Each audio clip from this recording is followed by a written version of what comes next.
The problem with playing with conspiracies is that at some point you're either going to have to put up or shut up. And now that the Trump administration, even though Bongino and Patel and others really trafficked in the Epstein files, right? And the assumption was that something was done to him, and it's because of the lists, what he had around him. And then the Attorney General, Pam Bondi, claimed months ago that they were going to release tens of thousands of incriminating documents. Remember, she said, they're right here on my desk.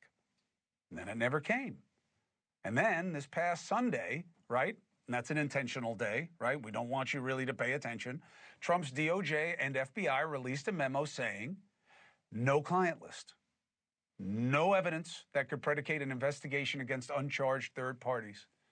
And he killed himself, period. This is exactly what so many in MAGA did not expect to hear nor want to hear. So let's discuss on the political and the personal side. We got Liz Wheeler, conservative commentator, host of the Liz Wheeler Show, absolutely invested in this and expected a different outcome.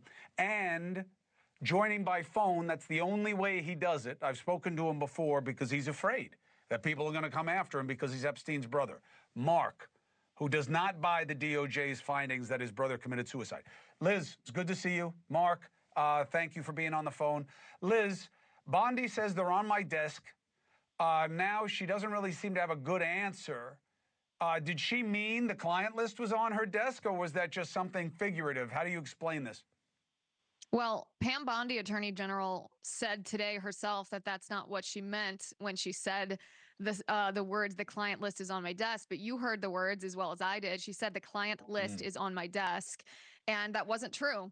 So it's a little hard to square what she said then with what she's saying now. That's the biggest problem with this whole story, Chris, is that people voted for President Trump because they wanted justice. We want justice. There was a lot of wrongdoing that was inflicted on the American people under the previous administration, both by Biden staffers and by deep state government bureaucratic employees, from Russiagate to the impeachments to parents being called terrorists because they didn't want critical race theory or trans ideology being taught to their children, to January 6th, to there's all kinds of different ways that MAGA, you can call President Trump supporters, anybody who dissented from Biden, were abused by the Biden administration, by the intel community, by the FBI, by the DOJ. And we voted for Trump because we wanted justice. And justice involves actually holding accountable the people who committed that wrongdoing. So now we see Pam Bondi. I was at the White House that day when Pam Bondi gave out those white binders. I was one of the ones who received that binder. So when you say before I'm invested in this, yeah, I am invested in this because what she did made me look like I was adding to some kind of clickbait weirdo influencer thing online, which I don't do. People that watch me know I'm very prudent. I don't engage in hot takes. And I gave her the benefit of the doubt. You give the benefit of the doubt to people on your own side. I thought, okay, I don't know why she gave us those binders if she didn't have good stuff in those binders, but she said there was another story. A whistleblower told her there were truckloads of documents. Hopefully she'll produce. And I gave her time. I was patient. I gave her the benefit of the doubt. But here's the thing, Chris. That day in the White House, Pam Bondi bragged about making that cover sheet on that binder that you're showing on the screen. That cover sheet that reads the most transparent administration in history. Epstein Files Phase 1. She told us she made that. She printed it. She put it in that binder. How can you square that behavior with what she posted on the Department of Justice website on Sunday saying, actually, there's nothing here.